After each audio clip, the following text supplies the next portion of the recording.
Welcome, everyone. My name is Dr. Laura Cohen. I'm the Executive Director of the Harriet and Kenneth Kupferberg Holocaust Center at Queensborough Community College in Bayside, New York. Welcome to this evening's event, Under Siege Again, Holocaust Distortion and the Rise of Hate Crimes Against Jews. 6 weeks ago, I had a conversation with Michael Brovner from the Queen's District Office. We were talking about the prosecuting hate crimes, and I got inspired and motivated because he reminded me of a conversation when a parent called our center last year saying that there had been a swastika which had appeared in a local school. And I actually didn't have an answer on what to do other than shock and revulsion. And so in thinking about putting this event together tonight, 3 things really came up. 1, understanding. 2, engagement. And 3, cooperation. Specifically, why is anti-Semitism rising nationally and internationally? And what recourse do we all have at the local level? And finally, how can we support each other regionally, be it in the New York area or elsewhere in the country or the world? So tonight we've brought together 6 sites from across the New York region, West Point and Queensborough, to host this important dialogue. Please join me in welcoming Dr. Christine Mangino, President of Queensborough Community College at the City University of New York. Good evening. Education is a powerful tool to safeguard our community's values of diversity and tolerance. Queensborough Community College, the Harriet and Kenneth Kupferberg Holocaust Center, and I are proud to welcome you this evening on International Holocaust Remembrance Day, and to also mark with you the 76th anniversary of the liberation of the Auschwitz-Birkenau extermination and concentration camp. I want to welcome and thank Queens District Attorney Melinda Katz, Michael Brovner, Chief of the Queens County District Attorney's Hate Crimes Bureau, and Mark Weitzman, Director of Government Affairs at the Simon Wiesenthal Center, for being here this evening at Queensborough. This is the biggest event the KHC has ever coordinated. Our gathering comes at a very critical and increasingly volatile period in our American story. We are grateful to the consortium of sponsors here for joining forces, resources, and supporting each other. The Holocaust, Genocide, and Interfaith Education Center at Manhattan College, the Center for Holocaust and Genocide Studies at the U.S. Military Academy at West Point, the Holocaust and Human Rights Education Center in White Plains, the Holocaust Museum and Center for Tolerance and Education at Rockland Community College, and the Holocaust Memorial and Tolerance Center of Nassau County. It is great to be a beneficiary of our collective strength and resolve. Our mission here at Queensborough, one of the most diverse and inclusive colleges in America, and the Kupferberg Holocaust Center, is to use the lessons of the Holocaust to educate current and future generations about the ramifications of prejudice, racism, and stereotyping. In doing so, we teach and empower young people, especially, to become agents of positive social change in their lives and in their communities. And the need to do so is great and urgent. We saw at the Capitol signs, gestures, and actions of anti-Semitism, and they are very much alive today. We even saw a Camp Auschwitz t-shirt worn and celebrated at the siege. Hanny Liebman, a Holocaust survivor and a long-time volunteer at the Kupferberg Holocaust Center, recalled the burning of the Reichstag in Germany and says that that was no different from the attack on the Capitol building. Both demonstrations were the culmination of lies, chaos, and riots, as Mrs. Liebman has said. Tonight, we will speak truth and address discord. We will consider how anti-Semitism, growing anti-Semitism, fuels Holocaust distortion, and the challenges that presents in prosecuting local religiously based hate crimes. We are reminded how important it is not to just stand together, but to act together in the interests of the cultural, educational, and civic needs of all of our neighborhoods. Whether in Queens or up in the Bronx, throughout New York City, Long Island, Westchester, Rockland, and Orange or beyond. As Amanda Gorman, our nation's young poet laureate, and so eloquently said at the inauguration, we are striving to forge a nation with purpose, to compose a country committed to all cultures, colors, characters, and conditions of man. And so we lift our gazes not to what stands between us, but what stands before us.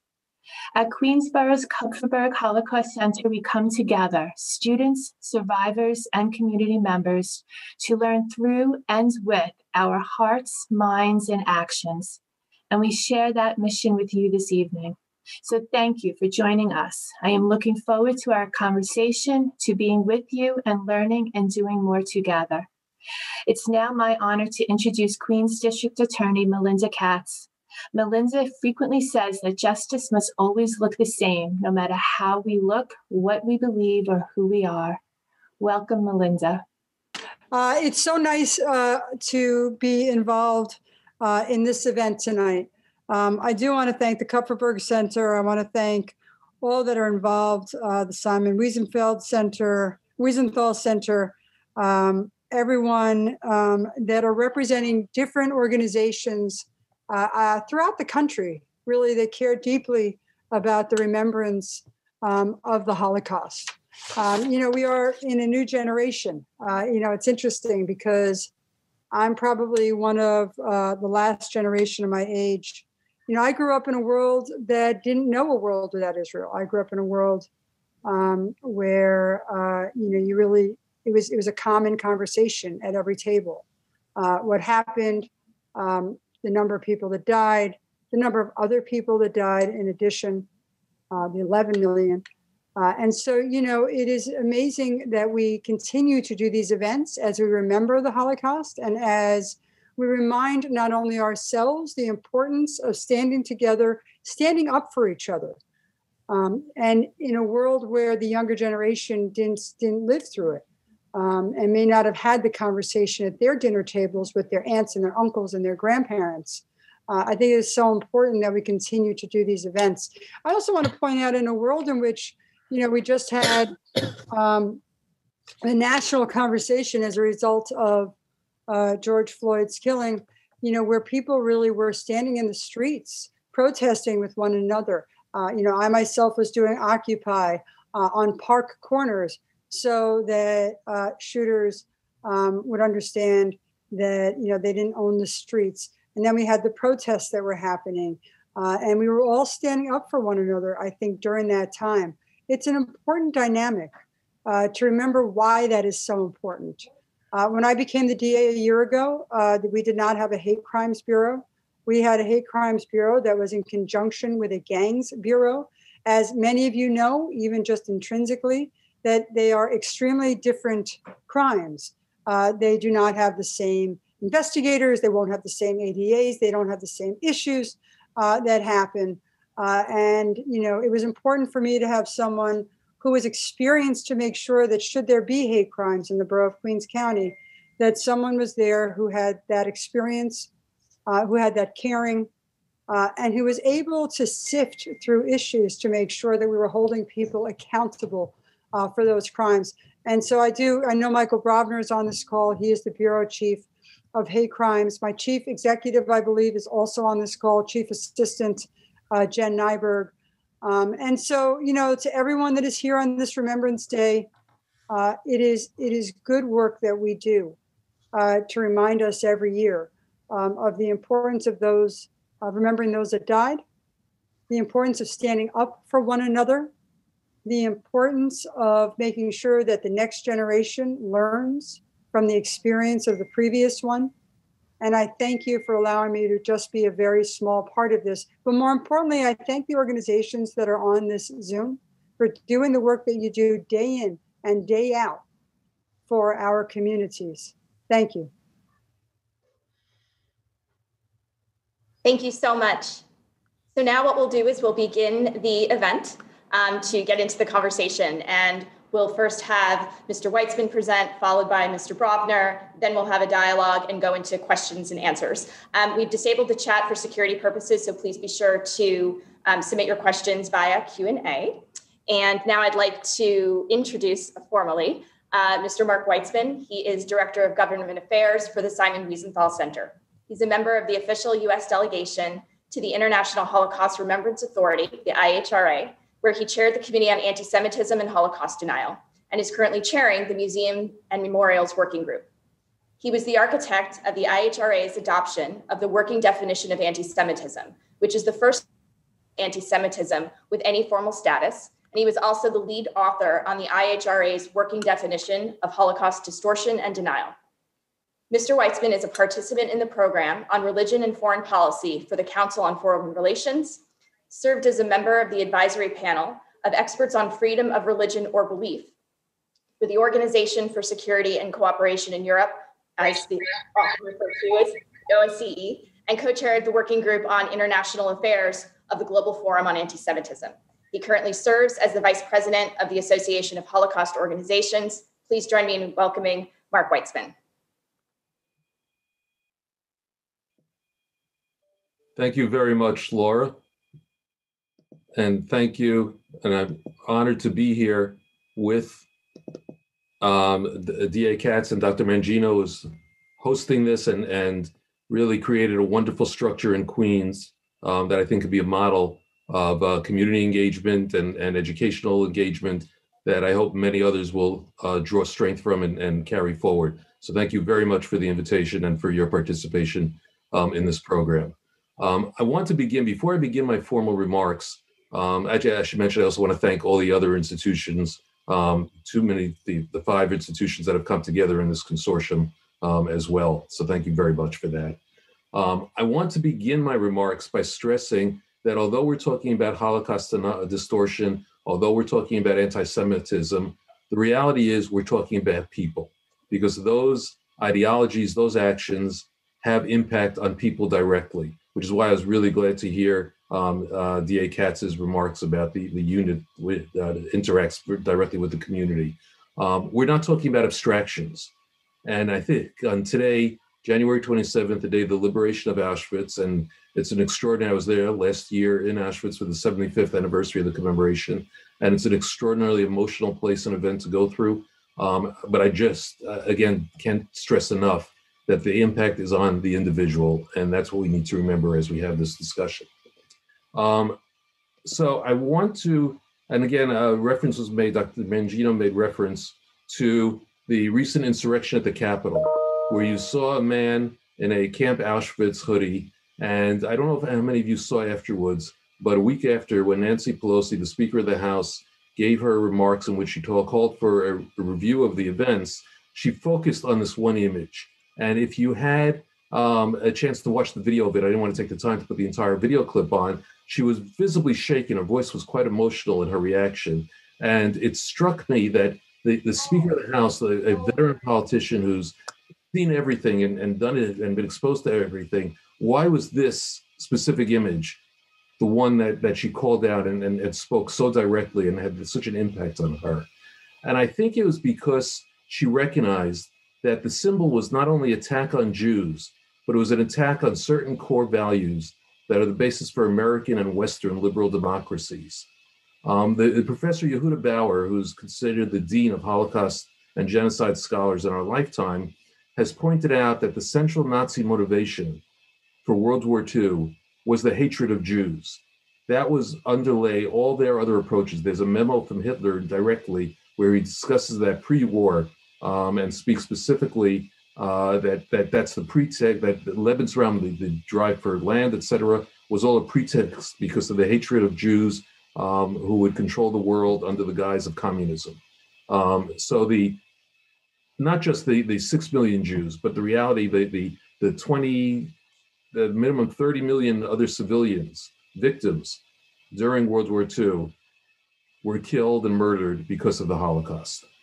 The Holocaust led directly, and World War II, led directly to the creation of an international outcry that resulted in bodies like the United Nations, the European Union, and others like that, as well as concepts like genocide. And here you see the picture of Raphael Lemkin, the man who created the concept of genocide in 1943, or crimes against humanity. And the central picture is a British jurist, Hirsch Lauterpacht, who was a assistant and aide in the Nuremberg War Crimes Tribunals and was responsible for helping come up with the concept of crimes against humanity. And finally, Simon Wiesenthal, who I had the pleasure of and the honor of privilege of getting to know and considering one of my mentors, who was not only the namesake of our institution and a humanitarian, a champion of human rights, but his focus was on bringing Nazis to justice, not vengeance, and that way helped bridge the gap between Nuremberg and the beginning of the war crimes tribunals that addressed the Balkan and Rwandan war crimes issues. Each of these three people were Jews who had something else in common. They were all born in Europe, and they all had most of their family, some cases almost all their family, wiped out by the Nazis. They were victims, some were survivors, some got out just before the war, but they took that experience and translated it into concepts that helped shape our liberal Western democracy. Today, those concepts are under sophisticated attack by those who want to destroy liberal democracies and return to the politics of the past where prejudice ruled. To do this, they feel that they have to attack the underpinning, the basis, which is the Holocaust. And they do it not by denial, which has been exiled to the fringes of Western extremism after the David Irving trial, Deborah Lipstadt trial in 2000, and is now really only places like Iran, where it's state policy, does Holocaust denial occupy a central place. Rather, it's Holocaust distortion, the attack that does not destroy, does not claim that the Holocaust did not happen, but manipulates and twists it and distorts it for political purposes. So I want to be very specific and give a few concrete examples to illustrate this. So for example, there is a law in Poland that was called the IPN Law, which states that whoever publicly claims, contrary to the historical facts, the Polish nation's or the Polish state's responsibility or partial responsibility for the Nazi crimes committed by the Third Reich shall be liable to a fine or imprisonment for up to 3 years. This law is a few years old, and there was a huge international outcry when it was first announced a couple of years ago. And as a result, it was amended in Poland, so the criminal provisions were dropped, but the civil provisions still exist, where anybody can sue somebody and force them to prove that they're not shaming or slandering anyone in Poland by claiming that there was complicity with the Nazis. We know that for a fact there certainly was. There are two eminent historians, Jan Grabowski and Barbara Engelking, who have in recent years explored the issues based on archival evidence and evidence of survivors of individual Poles or members of the police force who did collaborate with the Nazis and were complicit in the eventual murder of Jews. They are now under trial in Poland, literally with a verdict expected early February on a trial for slander that was instituted by a government-supported NGO that's extremely nationalistic. That is just one of the examples in Poland. Another example is the Polish government has an institution that is an official government institution that is charged with being in charge of the historical memory of World War II and other events. And here there's a press clipping, because I exposed this a couple of years ago, where the man in charge of publications there is actually the publisher of the notorious British Holocaust denier David Irving, of his works in translation in Poland. So we have the man who is responsible for introducing into Poland a man who was judged by a British court to be a neo-Nazi, an anti-Semite, and a Holocaust denier, is actually now in charge of publications for the official government-sponsored institution dealing with the memory of that period. Now, Poland is, for example, a staunch supporter of Israel. They have spent immense amounts of sums in supporting Auschwitz and some of the other concentration camp sites, and they will always let you know about these efforts, but they're in the same time, as I'm pointing out here, they're government-sponsored or government, at least sympathy to elements to distort the Holocaust. The same thing is true, for example, in Hungary, where again, there's some strong government support for Israel and government support for some Jewish community bodies and so on.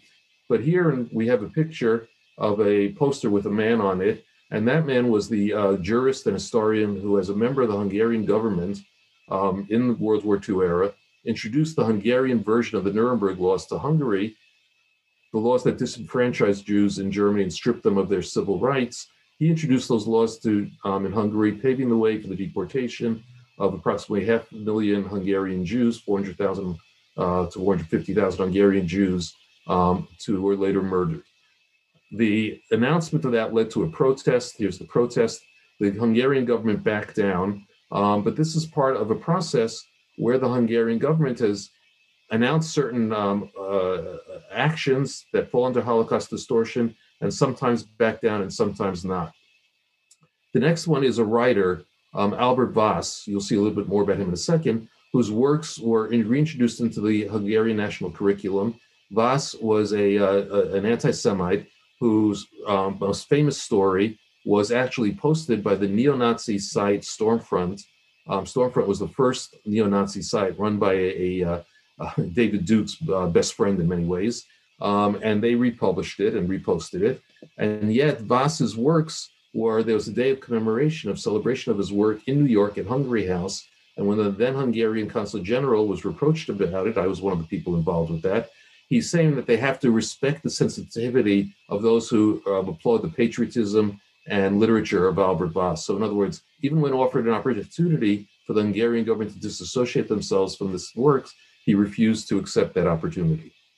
More recently, there are a couple of other examples of these laws in Russia, where a blogger has been prosecuted for writing the absolute truth that Soviet Russia and Nazi Germany invasion of Poland on September 1st, 1939 was the start of World War II. He was prosecuted for that. Ukraine has a similar law. I just want to, because I'm running out of time, I just want to bring up that today, literally as we speak here, earlier today in Lithuania, the chair of the Lithuanian Parliament's Commission of Historical Memory, in his address on January 27th, said, and I'm quoting the translation, that Jews participated in the Holocaust. That's an issue that needs to be studied more. So this is not just in the past, this is even today in political elites of different countries, we find this issue going on. This is why I think the issue was one that Nancy Pelosi responded to. And certainly in the United States, and I don't want to make this a referendum on President Trump because he has, for example, signed an executive order that strengthened U.S. actions on anti-Semitism domestically. But certainly his statement in Charlottesville, after Charlottesville, and you can see the Nazi salute and the Nazi flag held by the protesters, helped create an environment that emboldened extremists, whether they read it rightly or wrongly. They took it as emboldening and support for their extremism, which later played out in the events that we saw in the insurrection in the Capitol and with the Camp Auschwitz hoodie that I began with. This is why the UN Special Rapporteur on Freedom of Religion and Belief, Dr. Ahmed Shahid, when he issued a landmark report on anti-Semitism to the General Assembly, said that anti-Semitism is toxic to democracy. And that is what I think Nancy Pelosi understood and why she reacted to that image so strongly. To conclude, in 1985, after then President Ronald Reagan paid an embarrassing visit and homage to the Nazi cemetery at Bitburg, then West Germany, German President Richard von Weizsäcker, whose father was actually convicted, was a diplomat for the Nazis and was convicted in Nuremberg, gave a remarkable speech to the Bundestag by quoting an old Jewish teaching that, quote, the secret of redemption lies in remembrance, unquote. Redemption may be far beyond the horizon or out of our hands, but the memory of the Holocaust is preserved and protected so that democracy could be protected and preserved, and that Jews and all others will never, ever experience anything like the Holocaust again. Thank you. Thank you so much, Mark. We really appreciate your presentation, and we look forward to the coming conversation. I wanted to mention for some of you that are having technical issues, we are recording this presentation, and it will be available on all of the centers who are participating, their websites. Now it's my great pleasure to introduce Michael Brovner, who has been with the Queens District Attorney's Office in New York City since 1995. He currently serves as the Bureau Chief of the Hate Crimes Bureau. He successfully tried multiple hate crimes and violent gang-related crimes, as well as led investigations into numerous acts of gang violence and hate crimes throughout Queens County. He is specialized in prosecuting multi-defendant cases, including conducting 2 dual jury trials. Prior to becoming Bureau Chief, Mr. Brovner worked for more than 20 years in the Queens District Attorney's Gang Violence and Hate Crimes Bureau, supervising other assistants in prosecuting hate crimes and violent gang cases. He has trained prosecutors and law enforcement officials on prosecuting hate crimes and gangs, effectively using expert testimony, deciphering and combating graffiti, ethical considerations in gang trials, and prosecuting the sale of forged documents. Please join me in welcoming Michael Brovner. Thank you, Laura. And thank you, everyone, for having me. I really appreciate it. What I'm going to do is try to condense a PowerPoint that normally takes about an hour into approximately 7 minutes. What I'm hoping to do is talk about the New York State hate crime law and how we use it to combat hate crime. So hopefully this will work. Here we go. So the statute requires that a crime be committed, and the crime must have been caused because the defendant either intentionally selects the person or intentionally commits the act or acts in whole or in substantial part because of belief or perception regarding the race, color, national origin, ancestry, gender identity or expression, religion, religious practice, age, disability, or sexual orientation of the victim. Now, the key here is that there has to be a crime. If it's just an offensive statement, that's not a crime, and that's not prosecutable. The crimes are specified by statute. They're usually property crimes, crimes of violence, or sex crimes, but not every crime can be elevated as a hate crime with that extra element that I just described. When someone's convicted of a hate crime, it enhances the sentence. So if someone's charged with an A misdemeanor, let's say assault 3, as a hate crime, that ups it to an E felony. And if someone's charged with like a C felony, it would up it to a B felony. So it enhances the sentence. And as you can see from the definition of what's covered, gender, sexual orientation, religion, religious practice, all of those different things, it applies to everyone. So it's not a crime that only applies to minorities, only applies to Jews. It applies to everyone. The key is what the defendant intends and why the defendant is committing the crime. We also have another charge, which is aggravated harassment in the first degree. This is also a felony. And here again, the defendant has to commit the crime because of a belief or perception regarding one of these protective classes with the intent to annoy, threaten, or alarm. And it's for the traditional historical images of hate crime. So it would be against a religious location. It could be a Nazi swastika, the burning of a cross, or displaying of a noose. All these traditional symbols of hate crimes are covered by aggravated harassment, and these are a felony. So those are the different crimes, the statutes rather. Now, why are these statutes important? Well, because hate crimes are unique. They're different than other crimes. They have different challenges. But part of it is because of all the different people that are involved. Unlike a regular vanilla crime like a robbery, where someone is robbed and that's awful, it's not just the victim that's the victim. It's the victim, the victim's community, the advocacy groups that are also get involved in this, other people that care or feel that they could be a victim of a hate crime similarly, and the media because of this attention, because of people's interest in these type of cases. It's also unique because normally when you're trying to prove a crime, it doesn't matter why the defendant committed the crime. If someone sells drugs, we don't have to prove they sold drugs for a particular reason. Whereas with a hate crime, we have to prove this unusual element, this motive, that they committed the crime in whole or substantial part because of this bias, because of this issue. And there's also the greater public attention that's generated when someone commits a hate crime because of all the factors that go into it that affect so many people other than just the simple victim. And the media takes that and they sensationalize it. I had a case where there was a Muslim victim who was opening up a mosque and was attacked and stabbed. He was then interviewed by 2 journalists, one from the New York Post, one from the Daily News. The New York Post is more conservative, the Daily News is more liberal. And it was an interesting situation because he talked to them at the same time, but they both spun it the way they wanted to spin it. Mosque victim warns of an eye for an eye versus mosque victim harbors no ill will. So those are the type of issues that we deal with when we're prosecuting these cases. And now just looking at the state of hate crime in the United States currently, this is the federal statistics that we have. It's 2018, 2019. You can see there's about 1,500 hate crimes that occur based on religion. Of that, about 60%, 55% are anti-Semitic crimes. So that's disturbing. In New York, it's a little different, and these are from 2019 and 2020. You can see there's a significant drop in hate crimes.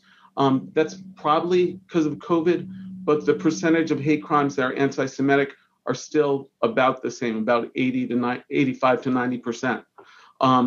The good news about these type of hate crimes in New York is at least about 30% of them are property crimes. They're, the swastikas on a wall versus anything more serious than that. But still, it's troubling, and it's something that we have to combat. And that's why we prosecute these cases seriously and take them so seriously. Now, as I said, we have to prove basically the intent. Why does the defendant do this? And that's going to be circumstantial evidence, because you can't know what someone's thinking unless you have to go to circumstantial evidence to prove that. The easiest way of doing it is frequently with what they're saying, the slurs, the epithets that they use. And courts have found that that is sufficient if we can establish the hate element through these type of slurs, especially when there's no other reason, no other justification for the crime. But the issue we have to establish is, what does the word mean? A lot of times someone can say something, but are they saying it for this particular reason? Do they understand what it means?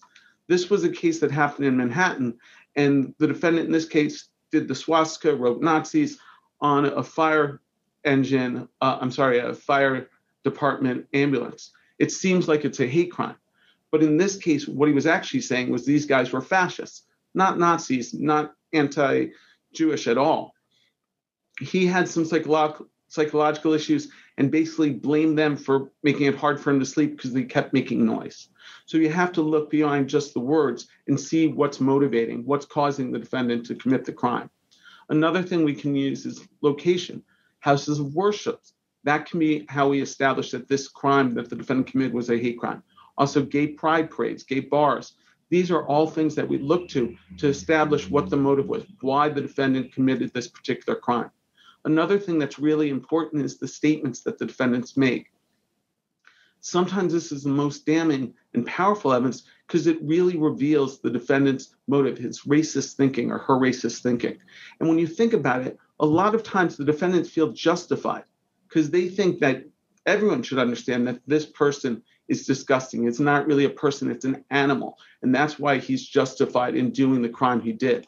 And when we're talking to the defendant, trying to find out, we want to know exactly what the defendant said. We want to hear him describe the victim, because when he does that, it's going to reveal the racist thinking.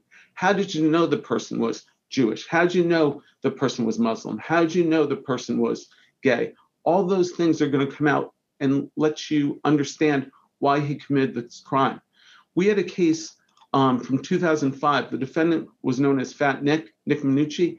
And at around 3 o'clock in the morning in Howard Beach, he came across a group of African Americans that were in his neighborhood and felt that they were going to commit a crime. So he confronts them with a bat, chases them, catches one of them, and calls them the N-word, hits him with the bat, breaks his jaw, a bunch of other things. And he talked to us and explained his thinking. I says, no. I says, they're looking to get something tonight. Now, why'd you think that? 2 weeks ago, they robbed a car. And these kids? No, not these kids. And but who? What? I don't understand. Witnesses saw it was my friend's mother, and witnesses saw the kids running the weeds. So I said, let's check that out. I don't know the kids. Were they white, black? No, they're black kids. They're black kids. 1 week ago, a kid by 207 Park got stabbed. A 14-year-old kid on his bike. He got stabbed by a car full of black people. Right. So now, when you saw these three guys running, you said that they were running down by the weeds. No, they weren't. They were walking. Well, they were going down by the weeds. What do you think they were going to do down there? I have no idea. One kid had snippers. One kid had a screwdriver. I have no idea what the other kids had. One kid had a school bag. Right. I don't know what the other kid had, but the kid that I caught had snippers and a screwdriver. Now, are there a lot of black people in your neighborhood? No. All right, which neighborhood is this? Is this Howard Beach? This is Howard Beach. All right, what's the other side called? Lindenwood. That's where I live. Now, Lindenwood's black, Spanish, Indian, white. Wasn't it? I live with these people. Just right on the other side of. So there you can see he felt justified in attacking this people, felt totally comfortable with his racist belief and expressed that.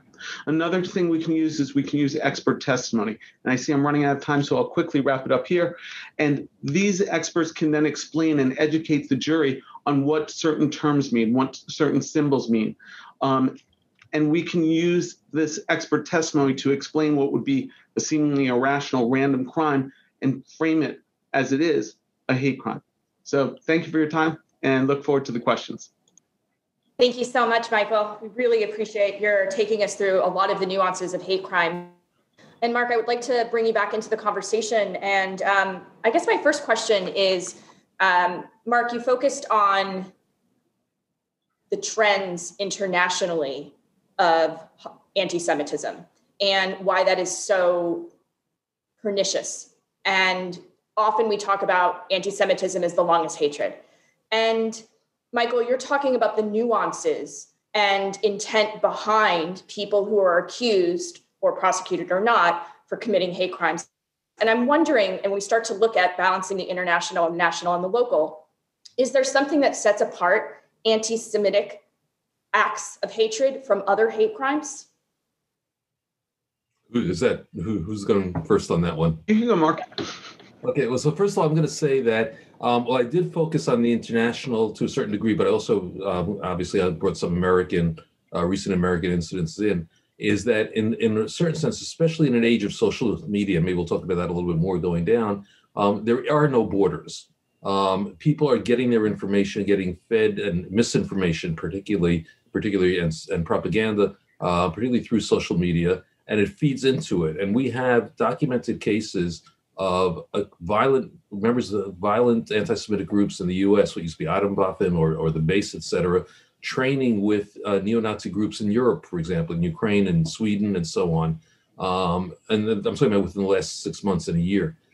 So there is, in a certain way, the impact of what is circulating globally is felt very strongly sometimes on the local level.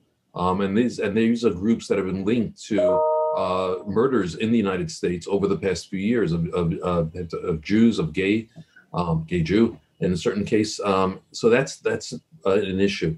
However, I think that I have to say that anti-Semitism, while it is a form of hatred and racism, is more or are in some ways different from what we generally talk about as racism. And part of that is the confusion over what exactly and who exactly Jews are. Are they a race? Are they a nationality? Are they an ethnicity? Are they a religion? That's one of the reasons why President Trump issued that executive order, which I thought was very useful and helpful, to point out that that they don't necessarily fall under Jews don't necessarily fall under the Title VI protections, which are aimed at certain of those protected categories, because there is that fluidity. And that's why the definition of anti-Semitism that we worked on, which has been adopted by 30 countries and hundreds of municipalities and colleges and so on, is so important. So I'm going to stop with that and give Michael time, but I hopefully gave a little bit of clarity to that. I think as far as the impact on the victim, it's the same, whether someone's Jewish, whether someone's gay, whether someone's Muslim, whether that aspect doesn't change. I think the issue is that anti-Semitism and anti-Semitic hate crimes seem like it's more common, that people feel more comfortable. It's easier to slip into that than some of the other crimes. So I think that's what I've noticed in New York, especially with younger defendants doing things like swastikas, drawing swastikas or painting swastikas or anti-Jewish expressions on walls and things. I think that's something that they feel more comfortable with than some other crimes. So I think that's the big difference at the local level. I mean, that absolutely makes sense. And I'm thinking, Mark, you mentioned, anti-Semitism. One of the core issues is who are Jewish people. And so with so much instability that's been going on in our country, we had an insurrection not too long ago and domestic terrorists. I guess my question is, are Jewish people safer or more vulnerable now? And what are sort of the positive and negative consequences of this?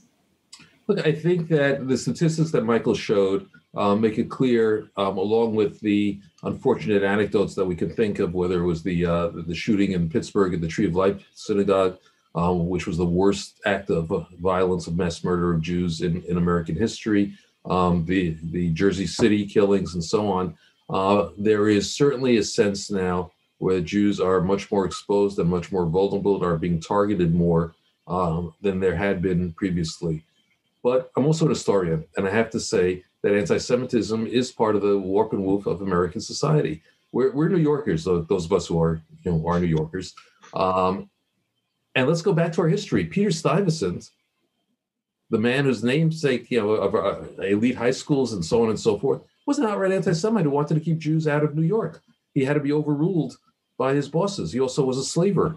So anti-Semitism and slavery have been linked in American history in many ways throughout history. And we've had episodes of violent anti-Semitism, even the more recent past in the 1980s and 90s. So in some ways, I think the issue is not that it's not present, but I think that the general climate in the United States, the overheated climate in the United States today, the impact of social media, which has empowered extremists of all types in ways that we never had to face before, has created a situation where I would have to say, agree that Jews are more vulnerable and more threatened on a direct personal level than they've been certainly in recent American history.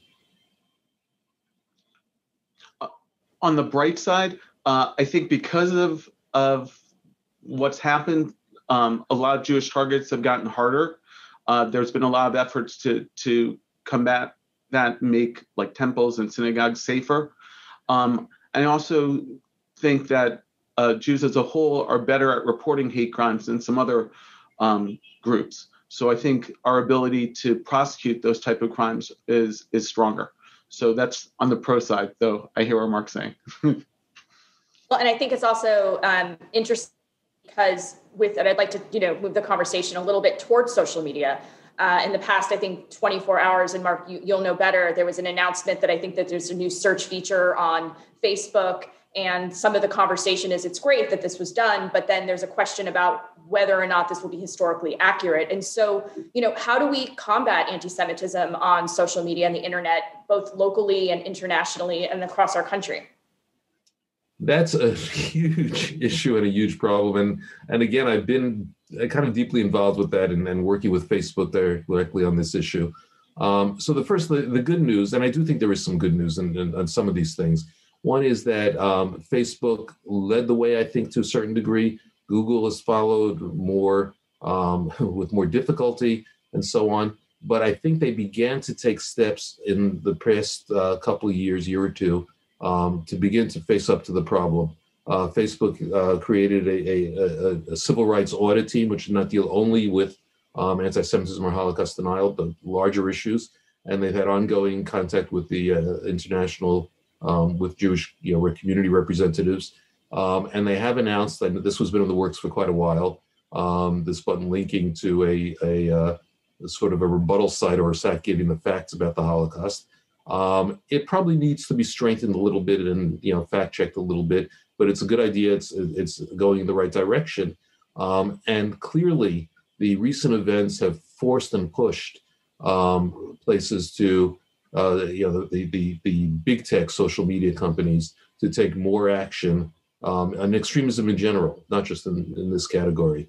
But one of the unintended consequences of that is that it's pushed some of the extremist rhetoric and discourse to smaller, less well-known, but now beginning to be more populated sites and hosts like Gab or Telegram, for example, which has seen a great migration, or Parler, which is a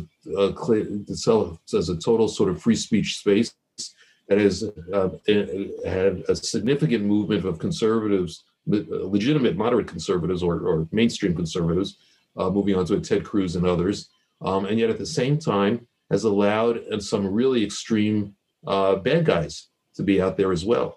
And it's created an alternative home to Facebook and Google.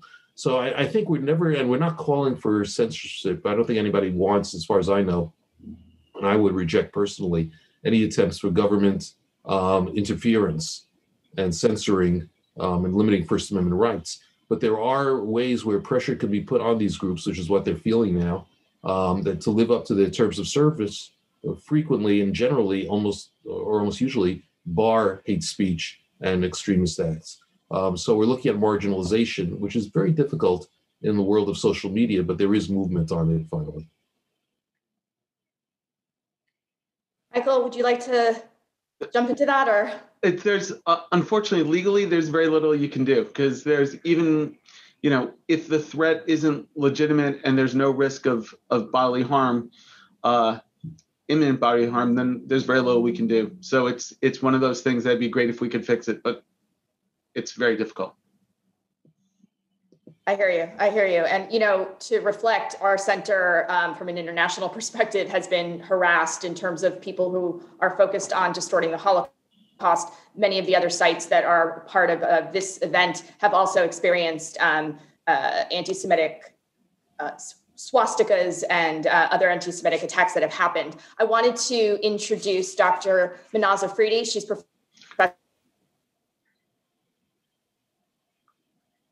We lose her. I'll just introduce myself.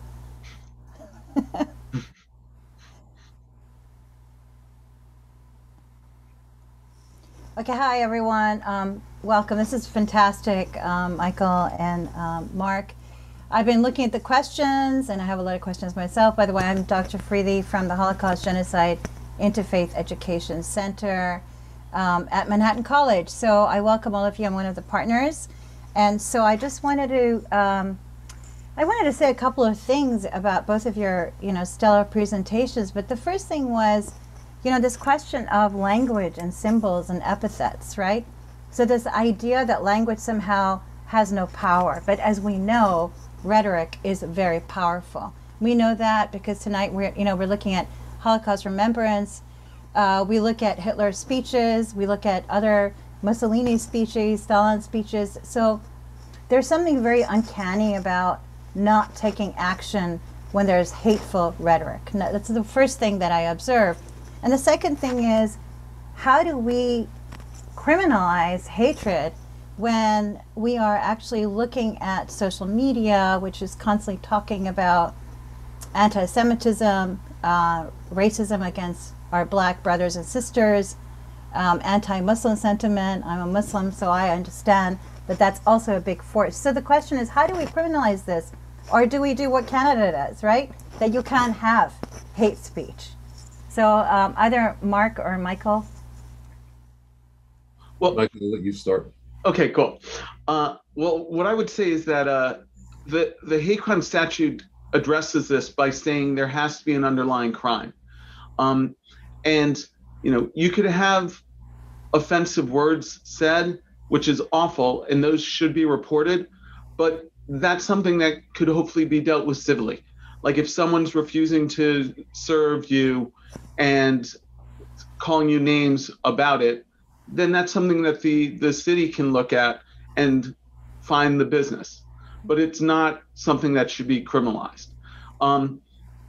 When someone crosses the line, and a lot of times when someone's making repeated harassing, offensive comments, they will, and then we can pick it up at that point.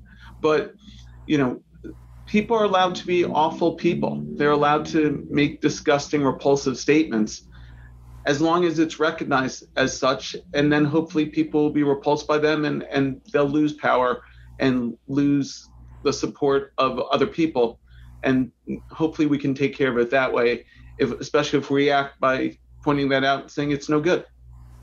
And just a quick follow-up with you, Michael. People Sure. have been asking, are these laws, legislation across the states in the nation, or every state has their own? This New York's is pretty similar to the standard, and I think almost all the states have similar language. They don't necessarily include every particular group like gender and gender identity, but most states have it. I forget the exact number, but I think it's in the high 40s have some sort of hate crime law. Okay, and Mark, I want to ask you, when a country like Poland issues a statement like that, what is it that we can do here in the United States to talk about that statement? We're not Polish, we're Americans, How do we kind of look at that? Or how do I teach my students in the classroom who are Catholic Polish about these kind of laws? I mean, how do we negotiate this? Well, I think first of all is to understand, and this is something that I think applies generally across the board for the United States, that we probably could do a little bit better, meaning a lot better, job of educating students about the rest of the world. And I think that, for example, in Poland, these laws are not supported by the entire Polish nation.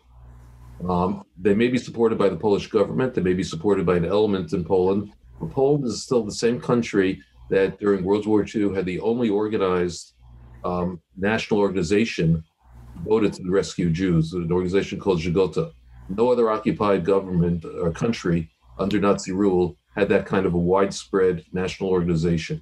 And I think that, you know, there's a lot to give credit to Poles, Jewish and non-Jewish, throughout the years, and up to including protesting about this kind of attempted civil procedure. I think what we can do, first of all, is, as you pointed earlier, I think that's one of the core things of my presentation tonight, was that words, facts matter. We have to counter disinformation, misinformation, and it's very easy to stand up and say we're against Nazis. Pretty much everyone in Western society is against Nazis. It's much harder to be cut through the rhetoric and say, you know what, that's distorting the reality. It's twisting it. It's taking something out of context and taking it to a bad position. And again, this can be done on either side of the aisle. It's not a Democratic, Republican, conservative, liberal issue. It's a reality issue. It's not political. It's kind of good versus bad in a sense. And I think that we also need to hold our leaders accountable and let them know whether there was an event in New York where the Polish consulate suggested honoring somebody from Poland, giving an award in memory of Jan Karski, who was one of the great Polish patriots, an incredible man. I met him once, and it was just an incredibly memorable experience. A Polish Catholic who risked his life to go into the Warsaw Ghetto and elsewhere and carry that message out of Poland during World War II to the West, and never went back to Poland, ended up teaching in Georgetown for the rest of his life. And to give this award to a historian who was an outright anti-Semite, and to their credit, when the Polish Foreign Ministry in Poland found out about it after we blew it up in New York, they were not happy about it. They pulled it back and so on and so forth. But naming and shaming works. In Congress, when people are named to ambassadorships, for example, they go through confirmation hearings. Our representatives can ask questions and put issues on the agenda that say that we care about these issues. And we can have a moral voice. The United States has a position. It used to be a special envoy on anti-Semitism. It's now an ambassador on anti-Semitism. They are the voice of the U.S. government internationally on these issues. They have a special envoy in the State Department on Holocaust issues. He represents the United States on these issues. They can speak up and translate and transmit messages if Washington knows and our representatives know that it's important. So those are just some of the ways to be involved. Okay, yeah, thank you, Mark. I mean, one of the things that comes up and has come up in the chat a little bit, and I think you kind of said this already, is that anti-Semitism is everywhere. It's not Republican, it's not Democrat, it's not independent, it's not liberal, it's not conservative. I want people to understand that. And it's hard, because you say, okay, well, if people are against racism, they must be liberal. That's not always the case. So that is something we need to think about deeply and reflect, especially today when there's so much polarization between political parties and who we represent and who we don't represent. So I just wanted to throw that out there and see if you had a definition of a sort of maybe like a generic definition that we could use to talk about this issue of polarization. Well, I'll just say that in terms of a definition of anti-Semitism, I'd recommend that people look at the International Holocaust Remembrance Alliance's working definition of anti-Semitism, which has become, I mentioned that earlier, the kind of baseline status definition of anti-Semitism throughout the world. It's used by the State Department as well in the United States for the United States government. And you can find that online, IHRA, working definition of anti-Semitism. But picking up on what you said, and maybe, I don't know how much time we have, but this was going to be my my big takeaway at the end was that one of the things that most concerns me and that I call for the most, that I think is the politicization of anti-Semitism. We can't continuously have people on the left, on the progressive side, targeting people on the right for anti-Semitism and people on the right pointing fingers at the progressives. I think we need to start looking at our own, and you just said it, at our own houses first. Whatever side of the aisle we find ourselves, even in the middle, look there first and stand up first about that, because that's the only way to be sincere and serious about the problem. On the positive side, and I really think there are positive elements, I mentioned that there was a spate of incidents in the 1980s and 90s, and yet we recovered and came out of that. We can recover from these as well. And in Washington, where I work very closely, in both houses of Congress, in the Senate and in the House, there are two bipartisan task forces on anti-Semitism, each one led by a Republican and a Democrat. And they work together incredibly well. Even I don't even know if they agree on any other issues.